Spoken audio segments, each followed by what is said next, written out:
Hello बच्चों, आप सभी का हमारे चैनल आरती एजुकेशन क्लासेस में स्वागत है। आज के वीडियो में हम आपके लिए लेकर आए हैं एलिवेट अभ्यास पुस्तिका कक्षा 8 विषय सामाजिक विज्ञान। तो आइए बच्चों हम देखते कक्षा 8 विषय सामाजिक विज्ञान में राजनीति और राजनीतिक जीवन 3 अध्याय 1 भारतीय संविधान। तो प्रश्न नंबर 1 दिया हुआ है, भारतीय संविधान के जनक माने जाते हैं किसे? Doctor B.R. अम्बेडकर, पंडित जवाहरलाल नेहरू, महात्मा गांधी, लाला लाजपत राय। तो भारतीय संविधान के जनक माने जाते हैं डॉक्टर B.R.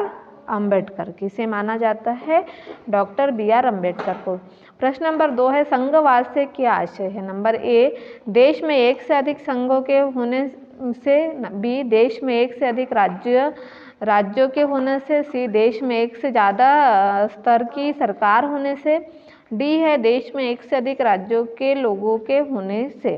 तो इसका नंबर आएगा ये, देश में एक से अधिक संघों के होने से। फिर है प्रश्न नंबर 3, देश का शासन चलाने हेतु आवश्यक नियमों का संग्रह कहलाता है। नंबर ए, साहित्यिक ग्रंथ, बी संविधान, सी ऐतिहासिक दस्तावेज, डी संग्रहालय। तो इसका सही उत्तर होगा बी संविधान। प्रश्न नंबर 4 है, संविधान के अनुसार सरकार का अंग नहीं है। विधायिका, कार्यपालिका, न्यायपालिका, प्रेस। तो संविधान के अनुसार सरकार का अंग नहीं है प्रेस।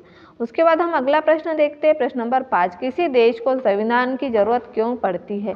किसी भी देश के लिए संविधान की जरूरत होने के प्रमुख कारण निम्न है। नंबर 1, न्याय की स्थापना।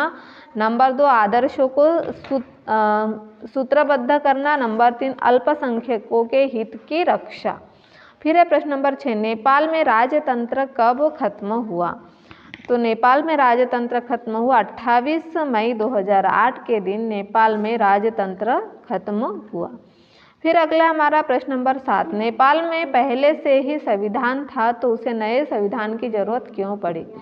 नेपाल में पहले से जो संविधान था उसकी कार्यकारी शक्तियां राजा के हाथ में केंद्रित थी। उस संविधान में वे आदर्श निहित नहीं थे जो नेपाल की जनता चाहती थी, इसलिए नेपाल में संविधान होते हुए भी उसे संविधान की जरूरत पड़ी।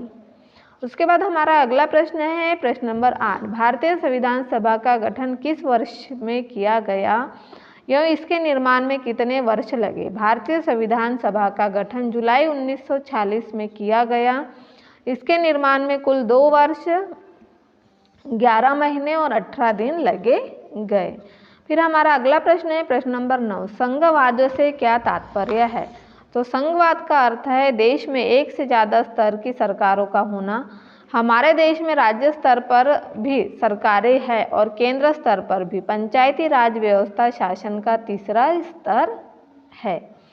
उसके बाद हमारा अगला प्रश्न है प्रश्न नंबर 10, सार्वभौमिक मताधिकार का अर्थ लिखिए। सार्वभौमिक मताधिकार का हमें क्या पूछा गया है? अर्थ पूछा है। तो देखिए, सार्वभौमिक मताधिकार से तात्पर्य उस अधिकार से है जिसमें किसी भी व्यक्ति को मत देने का अधिकार प्राप्त है। इसके तहत यह सुनिश्चित किया जाता है कि कोई भी व्यक्ति, चाहे वह किसी भी धर्म, जाति, लिंग, रंग, नस्ल आदि का हो, उसे मतदान का अधिकार प्राप्त हो। उसके बाद हमारा अगला प्रश्न है प्रश्न नंबर 11, सरकार के 3 अंगों के नाम लिखे। कानून को लागू करने का काम किस अंग के द्वारा किया जाता है? संविधान के अनुसार सरकार के 3 अंग है, 1 विधायिका, 2 कार्यपालिका, 3 न्यायपालिका। कानून को लागू करने का काम कार्यपालिका के द्वारा किया जाता है। फिर हमारा अगला प्रश्न है प्रश्न नंबर 12, भारतीय संविधान की अंतरात्मा किसे कहा जाता है?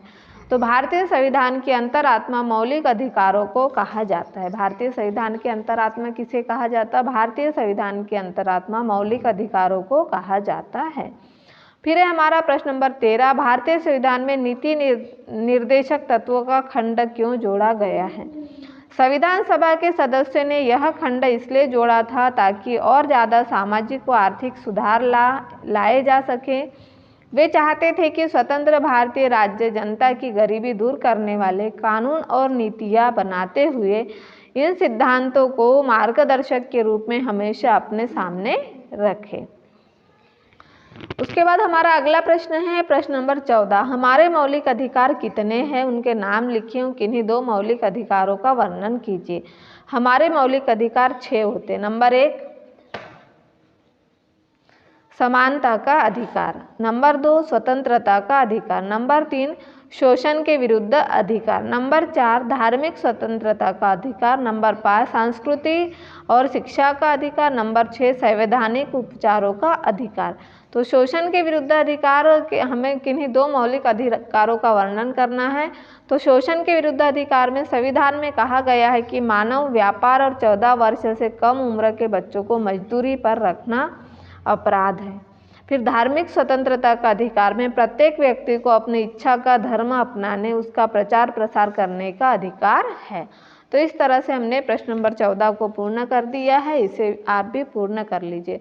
और इस तरह से यदि आप हमारे चैनल पर नए हो तो हमारे चैनल को सब्सक्राइब ज़रूर कर लीजिए और बेल आइकन को प्रेस करना ना भूलिए, ताकि आपको हमारे आने वाले वीडियो के नोटिफिकेशन मिलते रहेंगे।